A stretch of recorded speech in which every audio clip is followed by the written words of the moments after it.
ABC में या तो बहुत सारा चार्ट याद करो, बहुत मुश्किल होता है चार्ट याद करना, क्योंकि डिस्ट्रीब्यूशन करना तो चार्ट वाइज भी डिस्ट्रीब्यूट होता है। पिछले क्लास में आप लोगों को थ्योरी जब दिखाए थे हम, तो उसमें लिखाया था चार्ट कि कौन सा किस पर डिस्ट्रीब्यूट होता है। हाँ सर। लेकिन चार्ट से ज्यादा अहमियत रखता है कि अगर आप लॉजिक को सीख रहे हैं तो आपको चार्ट मेमोराइज करने का कोई काम नहीं है। क्वेश्चन नंबर 4 को हम पढ़ते भी हैं लिखते भी हैं, ध्यान से समझिएगा। हम क्वेश्चन भी बोर्ड पे पूरा लिख देंगे ताकि आप लोग और अच्छे से समझें। बोला है क्या, Rancho auto limited produce 3 product nano, sano and rano for which the standard cost and quantity per unit are straight bill. बहुत बढ़िया बात है, 3 प्रोडक्ट है। प्रोडक्ट का नाम वो जो आप देख रहे हो ऊपर में, nano, nano represent the P, हाँ, सैनो रिप्रेजेंट द क्यू, यानी नाम बदल गया है, और रैनो रिप्रेजेंट द आर। ठीक है, तो यहाँ पे 3 हम लोगों के पास है प्रोडक्ट। प्रोडक्ट के एंगल से हम बात करें तो प्रोडक्ट हम लोगों के पास 3, एक है पी, एक है क्यू, नहीं, हम लोगों के पास 3 प्रोडक्ट है। क्वेश्चन भी बोर्ड पे लिख रहे हैं, इसका मतलब कुछ क्वेश्चन में है, इसलिए क्वेश्चन को भी समझो। क्वेश्चन समझना ही एक्टिविटीज बेस्ड कॉस्टिंग का मेन जड़ होता है। क्वेश्चन जो नहीं समझ पाता है, क्वेश्चन एक बार समझ गया तो क्वेश्चन फट से सॉल्व हो जाता है, इसका क्वेश्चन नहीं समझना नहीं।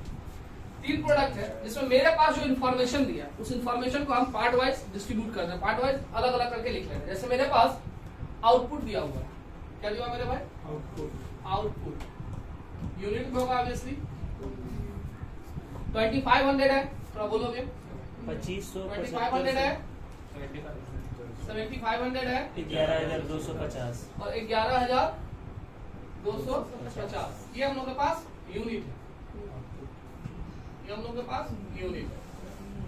इंफॉर्मेशन के अकॉर्डिंग अगर देखें हम लोग तो डायरेक्ट मटेरियल पर यूनिट, यानी मटेरियल पर यूनिट है, मटेरियल पर यूनिट है, कितना कितना है, 200 है, 160 है और 120, और ये रुपीस है ना। नेक्स्ट अगर हम लोग देखें तो लेबर पर यूनिट है, वेज को लेबर ही ना बोलते हैं, लेबर पर यूनिट है, पर यूनिट है भाई, आवर में होगा, लेबर आवर पर यूनिट ना, ठीक है। लेबर आवर पर यूनिट है, कितना है भाई, 3, 4, 5, 3, 4 और 3 है, 4 है और 5। अब हम लोग के पास मशीन आवर है पर यूनिट 4, 4 और 7 है ना। डायरेक्ट वजह छूट गया, देख डायरेक्ट वेज पर यूनिट है, डायरेक्ट मटेरियल डायरेक्ट वेज छूट गया ना, तो इसको पहले हटाते हैं, पहले वेज जो जैसे है वैसे लिखेंगे। डायरेक्ट वेजेस कितना बचे, 120, डायरेक्ट वेजेस है 120 पर यूनिट में ही है ना, पर यूनिट में है 120 है, 160 है, 200, ठीक है। ये एक स्लैब में रख लीजिए, क्योंकि दोनों डायरेक्ट खर्च आता है, आप लोग समझते हो ना, मेटेरियल भी डायरेक्ट है और वेजेस भी डायरेक्ट है, तो डायरेक्ट एक स्लैब में रख लिए। अब क्या information, labour our per unit ना, लेबर आवर है पर यूनिट, कितना है भाई, 3, 4 और 3, 4 और 5। फिर और क्या हम लोग के पास, मशीन आवर, मशीन आवर है पर यूनिट में कितना है, 4, 4, 7, इसको एक साइड में रख लिए। आगे देखते हैं, नंबर ऑफ परचेज एक्विजिशन है ये ना, number of purchase acquisition. Number of purchase acquisition का मतलब हुआ कि प्रोडक्ट पी को हम कितने टाइम ऑर्डर किए, तो बोला है 1200 टाइम ऑर्डर किए, 1200 टाइम्स ऑर्डर किए, 1200 बार इसके लिए हम लोग को ऑर्डर करना पड़ा। 1200 बार थोड़ा थोड़ा करके मंगाए होंगे, 1200 और मंगाए, बात समझ में आया। नेक्स्ट बोला है क्या, 1800 प्रोडक्ट क्यू के लिए इतना टाइम्स हम लोग को डिमांड करना पड़ा, एक्विजिशन करना पड़ा। नेक्स्ट हम लोग का 2000 टाइम्स, क्लियर 9। नेक्स्ट है number of setup. Number of setup मतलब मशीन को कितना बार सेटअप करना पड़ा, मशीन को सेटअप करना पड़ता है हर एक प्रोडक्ट के लिए, तो नंबर ऑफ सेटअप कितना बार करना पड़ा है, 280, 220, 280, 220 और 300, इतना बार को सेटअप करना पड़ा। ये सारा इन्फॉर्मेशन हम लोग के पास है, अच्छी बात है। नीचे देखिएगा कि बोला production overhead split by department, production overhead split by department. और जैसे हमने पेज पलटा तो हमको बताया है क्या कि प्रोडक्शन डिपार्टमेंट वाइज जो है मेरा, डिपार्टमेंट ए में 10 लाख खर्चा हुआ है और डिपार्टमेंट बी में 15 लाख खर्चा हुआ। टोटल कितना खर्चा हुआ है? 25 लाख खर्चा हुआ। कितना खर्चा हुआ है? 25। डिपार्टमेंट ए इज लेबर क्या है? लेबर इंटेंसिव, यानी डिपार्टमेंट ए जो है वो लेबर बेस में काम करता है, यानी लेबर के ऊपर डिपेंड होकर के काम करता है। और डिपार्टमेंट बी जो है वो मशीन इंटेंसिव, यानी मशीन को लेकर के काम करता है। इसको लेकर के काम करता है, मशीन को लेकर के काम करता है। तो total labour hour in department A, यानी डिपार्टमेंट ए में लेबर काम करता है तो कितना देर काम करता है भाई? 1 लाख आवर्स काम करता है। अब मशीन डिपार्टमेंट बी में मशीन काम करता है तो कितना देर काम करता है? 3000 आवर काम करता है। तो ये डिपार्टमेंट वाइज है ना मेरे भाई। इसमें कहीं एक्टिविटीज मेंशन किया कि किस एक्टिविटीज की वजह से काम चल रहा है? डिपार्टमेंट वाइज है। डिपार्टमेंट वाइज होने का मतलब होता है ये ट्रेडिशनल मेथड है। कौन सा मेथड है? Traditional method. अब आगे बढ़ते हैं, इसको भी यहाँ पे डिनोट करते हैं। देखो यहाँ पे हम लोगों का ट्रेडिशनल मेथड के लिए इंफॉर्मेशन है। ट्रेडिशनल मेथड के लिए जो इंफॉर्मेशन है और एक एबीसी के लिए इंफॉर्मेशन, एबीसी मेथड के लिए इंफॉर्मेशन है। क्वेश्चन को ढंग से समझ लो, बन जाए। इसमें टोटल खर्चा जो है मेरा वो कितना बोला भाई? 25 लाख खर्चा बोला ना। टोटल खर्चा अगर बोले तो 10 और 15 मिलकर 25 लाख। टोटल खर्चा कितना हुआ मेरा?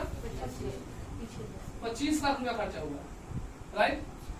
इस 25 लाख में डिपार्टमेंट ए का खर्चा है 10 लाख और ये 10 लाख खर्चा है जब इसकी तो लेबर इंटेंसिव है ना, जब इसमें 1 लाख आवर काम हुआ, ठीक है। और इसमें खर्चा है 15 लाख जब इसमें ये मशीन इंटेंसिव है तो मशीन के लिए ये ए है और ये डिपार्टमेंट बी है। इसमें मशीन कितना देर काम किया है? 3 लाख आवर। बोलो कोई दिक्कत समझने में? एबीसी के बारे में बात करें तो आगे देखिए इंफॉर्मेशन दिया होगा। आगे देखो बोला production overhead split by activity, यानी एक्टिविटीज के अकॉर्डिंग उसने एक्सपेंस किया। तो टोटल उसने खर्चा किया 26 लाख रुपए। कितना खर्चा किया बोले? 26 लाख रुपए टोटल खर्चा है उसका 26 लाख, जिसमें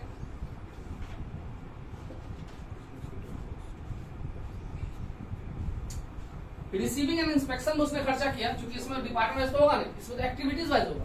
तो एक्टिविटीज है इसमें receiving and inspection. Receiving and inspection में खर्चा किया है कितना? 14 लाख रुपया। और दूसरा क्या है? Production, production and setup, right ना। प्रोडक्शन एंड सेटअप, इसमें खर्चा किया है 12 लाख रुपया। समझ में आ रहा बात? 2 अलग कर दिए। अब देखो रिसीविंग एंड इंस्पेक्शन में, रिसीविंग एंड इंस्पेक्शन से निकलता है बैच कॉस्ट। क्या निकलता है? Batch cost. यानी ये फॉलो करेगा नंबर ऑफ बैच को। जैसे हम लोग यहाँ पे ट्रेडिशनल में क्या था, डिपार्टमेंट ए लेबर इंटेंसिव था तो लेबर आप लोग को फॉलो किया। रिसीविंग एंड इंस्पेक्शन क्या किस चीज को डिनोट करता है? बैच कॉस्ट को। जिसको डिनोट करता है तो बैच कॉस्ट कहाँ से निकलेगा? नंबर ऑफ बैच लेंगे तभी तो होगा। तो नंबर ऑफ बैच देखिए दिया होगा, दिया है 5। बोलो किसको नहीं समझ में आ रहा अभी तक? दूसरा है प्रोडक्शन। प्रोडक्शन जो है वैसे भी आप समझते हो प्रोडक्शन सेटअप के अकॉर्डिंग चलता है। प्रोडक्शन किसके अकॉर्डिंग चलता है? यानी यहाँ पे क्या फॉलो होगा? Setup cost. क्या फॉलो होगा? Setup cost. यानी सेटअप जो है यहाँ पे 800 बार करना पड़ा, नंबर ऑफ सेटअप करना पड़ा हमको 800 बार। बोलो पूरा क्वेश्चन का पहले हमने क्वेश्चन ही आपको समझाया, अभी हमने कोई भी सॉल्विंग नहीं किया। रुको थोड़ा देखो, क्वेश्चन समझ में आया? वर्क ना, machine our work. Total overhead कितना था यहाँ पे? 15 लाख। अब मशीन आवर कितना था मेरा? 3 लाख। और उसको काटा भी कितना हो जाएगा? ₹5 पर आवर। हाँ है ना। ट्रेडिशनल मेथड लोग नॉर्मल ऐसे ही करते थे। बोला ट्रेडिशनल मेथड के अकॉर्डिंग टोटल कॉस्ट कितना होगा और एबीसी के अकॉर्डिंग टोटल कॉस्ट कितना होगा, राइट। अभी ट्रेडिशनल कर रहे हैं, देखिए ट्रेडिशनल के अकॉर्डिंग कितना होगा टोटल कॉस्ट। इसका हम लोग फॉर्मेट बनाया, एग्जाम में आप लोग क्वेश्चन कॉपी नहीं करना है, क्वेश्चन समझाने के लिए भी, ठीक है ना। देखिए यहाँ पे कितना प्रोडक्ट था, प्रोडक्ट 3 था ना, 1 2 और 3 प्रोडक्ट था, नाम था क्या, पी क्यू आर, ये नाम था, ये हो गया particulars. Computation of total cost per unit under traditional method. Total cost per unit under traditional. Total cost का मतलब आप लोग सभी को पता है कि कॉस्ट शीट हम लोग फॉलो करते थे जिसमें टोटल कॉस्ट निकलता था, यानी सारे एक्सपेंसेस को ऐड कर लो तो टोटल कॉस्ट, चाहे वो डायरेक्ट हो या इनडायरेक्ट हो। तो डायरेक्ट खर्चा में मेरा मटेरियल आएगा, material obviously material per unit में, कैलकुलेशन भी पर यूनिट में ही चाहिए, 200 160 120, हाँ है ना। वेजेज जिसको लेबर बोलते हैं, ये भी डायरेक्ट होता है, 120 160 और 200, राइट। अगर हम इसको ऐड कर ले तो प्राइम कॉस्ट हो जाएगा। हमको प्राइम कॉस्ट निकालना है, टोटल कॉस्ट निकालना है, हम स्टेप इसमें डाले जबरदस्ती, टोटल कॉस्ट निकालना है। अब देखिए हम लोग का डिपार्टमेंट ए लेबर इंटेंसिव है ना, लेबर। डिपार्टमेंट बी क्या है, मशीन इंटेंसिव है। इसका मतलब लेबर का खर्चा डिपार्टमेंट ए के अमाउंट से निकाल लेंगे, ए के रेट से निकाल लेंगे, और मशीन का खर्चा बी के रेट से निकाल लेंगे, तो मेरा हो जाएगा काम, है ना। तो देखिए डिपार्टमेंट ए क्या है, ये लेबर है, डिपार्टमेंट बी क्या है, ये मशीन है। क्लियर है। पहले हम डिपार्टमेंट ए के लिए फॉलो करते हैं, क्योंकि डिपार्टमेंट ए में आपका ये प्रोडक्ट है, पी क्यू आर प्रोडक्ट है, और ये ए डिपार्टमेंट है, ठीक है ना। इसका मतलब ये ए डिपार्टमेंट तीनों के लिए काम करता है, ये बी डिपार्टमेंट भी तीनों के लिए काम करता है। यहाँ पे हमको ये देखना है कि लेबर, ये जो लेबर है, लेबर किसको फॉलो करेगा, तो ऑब्वियसली लेबर फॉलो करेगा, लेबर आवर को फॉलो करेगा ना। तो डिपार्टमेंट ए का अगर हम बात करें तो डिपार्टमेंट ए लेबर को फॉलो करता है। यहाँ देखिए लेबर आवर रेट कितना है, 3 4 5 लेबर आवर पर यूनिट, मतलब 1 यूनिट बनाने में कितना लगता है भाई, 1 यूनिट बनाने में कितना लगता है समय, 4 घंटा। 1 यूनिट बनाने में कितना लगता है, और हर एक यूनिट का रेट हम निकालते कितना था, तो इसके लिए अगर 3 घंटा लगता है तो 30 रुपया होगा, 4 घंटा लगता है तो 40 रुपया होगा, 5 घंटा लगता है तो 50 रुपया होगा, हाँ या ना, ठीक है। अगर हम मशीन के बारे में बात करें तो मशीन का रेट कितना है, 5। यहाँ पे देखो मशीन आवर पर यूनिट, मतलब 1 यूनिट बनाने में मशीन को कितना देर लगता है, इसमें 7, और हर एक आवर का रेट कितना है, 5। तो 4 घंटा के लिए कितना रेट लग जाएगा, 20 रुपया और 35 रुपया, हाँ या ना। सारा खर्चा निकल गया ट्रेडिशनल में। अब इसको ऐड कर लेते हैं, इसको ऐड करेंगे 320 और 370, इसको ऐड करेंगे 320 360 380, इसको ऐड करो 320 और 50 370 405। टोटल कॉस्ट पर यूनिट, ये था ट्रेडिशनल। यानी ट्रेडिशनल मेथड से हमको पता चला कि प्रोडक्ट पी को बनाने में 1 यूनिट में 370 रुपया खर्चा है, प्रोडक्ट क्यू को बनाने में 380 रुपया खर्चा है, और प्रोडक्ट आर को बनाने में 405 रुपया खर्चा। ये ट्रेडिशनल मेथड, क्लियर है ना। आप लोग पहले यहाँ तक कॉपी करो, रुको आप लोग यहाँ तक कॉपी करो, क्योंकि हमको तो ये हम लोग का था ट्रेडिशनल मेथड, राइट ना। ट्रेडिशनल समझ में आया। अब इसी क्वेश्चन को एक्टिविटीज में भी डिमांड किया है, तो इसको हटा दे रहे हैं। देखिए एक्टिविटीज कैसे होगा,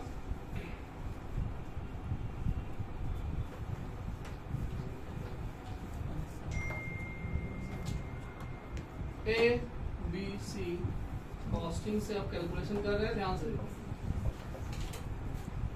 एबीसी कॉस्टिंग और से देखिएगा, 2 पार्ट में डिवाइड है ना, रिसीविंग एंड इंस्पेक्शन, क्योंकि एक्टिविटीज है इसका, रिसीविंग एंड इंस्पेक्शन, और प्रोडक्ट या सेटअप, प्रोडक्ट या सेटअप। जैसा हम लोग इसमें लेबर इंटेंसिव था, मशीन इंटेंसिव था, हम लोग डिवाइड करके रेट निकाले, रेट इसमें भी निकालेंगे, लेकिन इसका रेट में भी थोड़ा सा कैलकुलेशन बढ़ेगा। देखे जाते हैं, जैसे रिसीविंग एंड इंस्पेक्शन, इसके लिए अमाउंट दिया हुआ है कि 14 लाख रुपया खर्चा है। कितना खर्चा किया है? इसमें नंबर ऑफ बैचेस कितना बना उसका? 5। नंबर ऑफ बैचेस 5000 बना। इसका हम लोग यहाँ क्या निकालेंगे? Batch cost. बैच कॉस्ट इससे क्या निकलता है? Batch cost. तो बैच कॉस्ट कैसे निकालेंगे? टोटल खर्चा मेरा 14 लाख, इसमें डिवाइड मारेंगे नंबर ऑफ बैच। कितना आएगा बोलो? 200 रुपीज 280 पर बैच। ये बोल सकते हैं रुपीज 280 पर बैच, यानी एक बैच का कॉस्ट आगे खड़ा हुआ 280 रुपये। 80 रुपये। यहाँ पे थोड़ा सा एक्टिविटीज में एक्स्ट्रा कैलकुलेशन हो जाता है। ध्यान से देखिए, ये 5000 नंबर ऑफ बैच है ना, या नंबर ऑफ बैच कितना है? और यहाँ नंबर ऑफ परचेज एक्विजिशन जो है, इसको भी अगर आपस में आप ऐड करके देख लो तो 5000 ही होगा। समझ में आया? इसका मतलब ये किसको डिनोट करता है? Number of purchase acquisition. Acquisition यहाँ तो अलग अलग है ना, ये तो हमें बैच निकालनी है। क्या निकालनी है? लेकिन बैच जो अलग अलग है, सबका रेट भी तो अलग अलग आएगा, है ना? तो गौर से देखिए, इसी को हम लोग डायग्राम के तहत समझाते हैं, गौर से समझिए।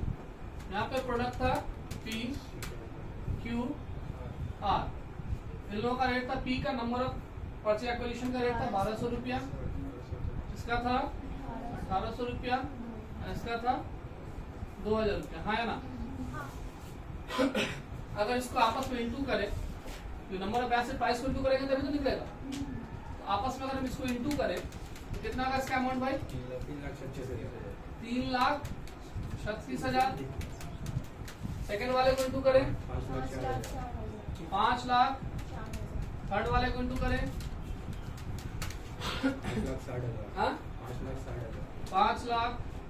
5,60,000। हाँ है ना? तो ये आपको पता चला कि प्रोडक्ट पी को बनाने में टोटल नंबर ऑफ बैचेस में खर्चा इतना हो रहा है ना। तो टोटल नंबर ऑफ बैचेस में खर्चा रहा, मेरा टारगेट क्या है? पर यूनिट पे। कहाँ टारगेट है भाई? तो पर यूनिट पे इस अमाउंट को तो पर यूनिट पे कन्वर्ट करना है। पर यूनिट पे कैसे कन्वर्ट करेंगे? यूनिट से डिवाइड मार के। तो इसका यूनिट कितना है? 2500। इसका यूनिट कितना है? 7500। और इसका यूनिट कितना है? 11,200। निकल जाएगा। कितना है भाई? 134 लगा 134.4 पर यूनिट। 67.2 इसका आया 2 पर यूनिट। इसका आया 49.78 कर देते पर यूनिट। क्लियर है? रिसीविंग इंस्पेक्शन का पर यूनिट प्राइस अलग अलग प्रोडक्ट का कैलकुलेट हो गया। हो गया ना? क्योंकि मतलब पर यूनिट स्टेटमेंट बनाना है।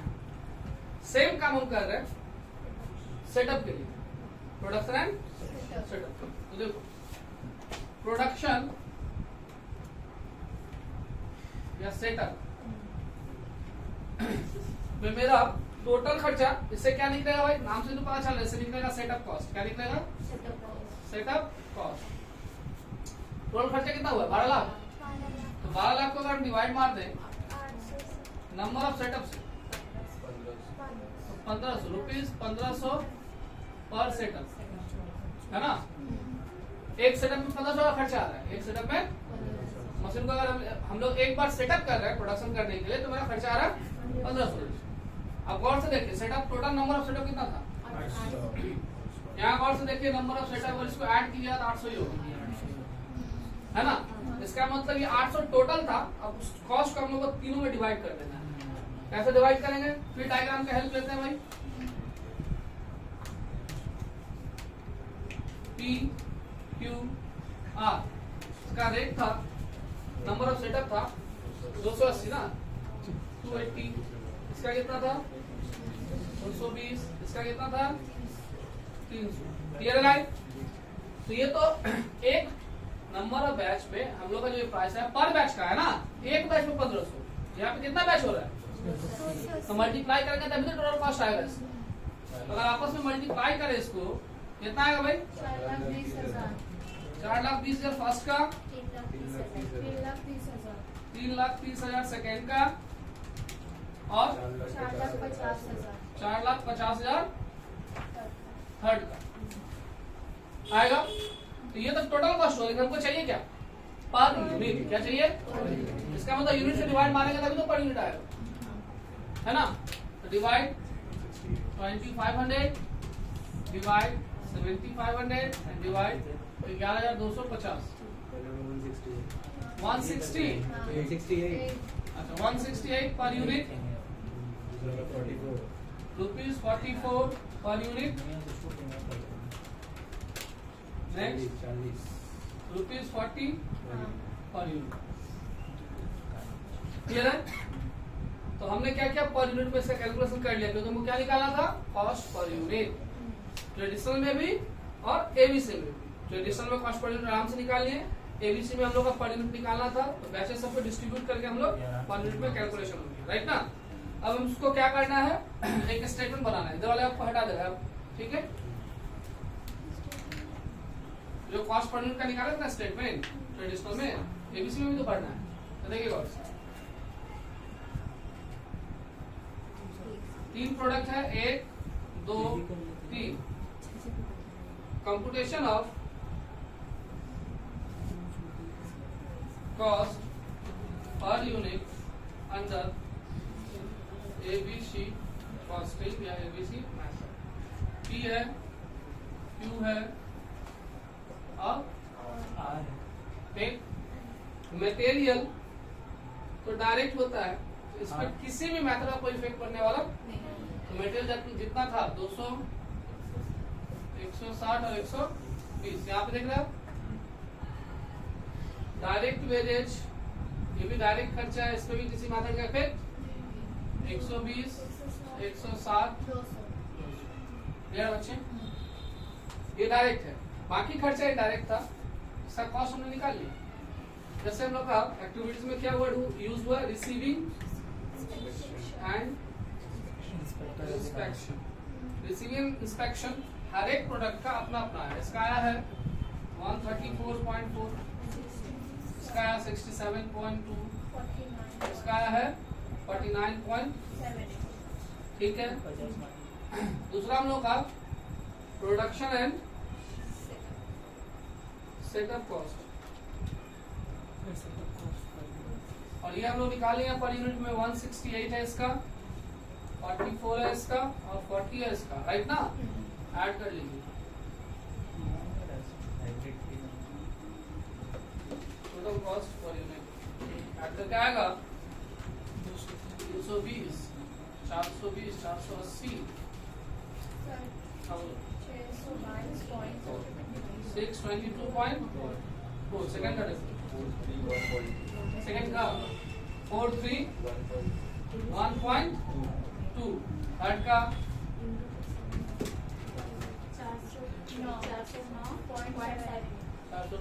409.7। तो एक्टिविटीज बेस्ड कॉस्टिंग में कैलकुलेशन जो होता है पर यूनिट का, यानी कैलकुलेशन जो हम लोग करते हैं वो किस स्टाइल में करते हैं वो देख लीजिए, और ट्रेडिशनल में क्या किया तो वो देख लीजिए। और लॉन्ग क्वेश्चन का पोजीशन में ये क्वेश्चन बनता है, तो दोनों देखा हाँ?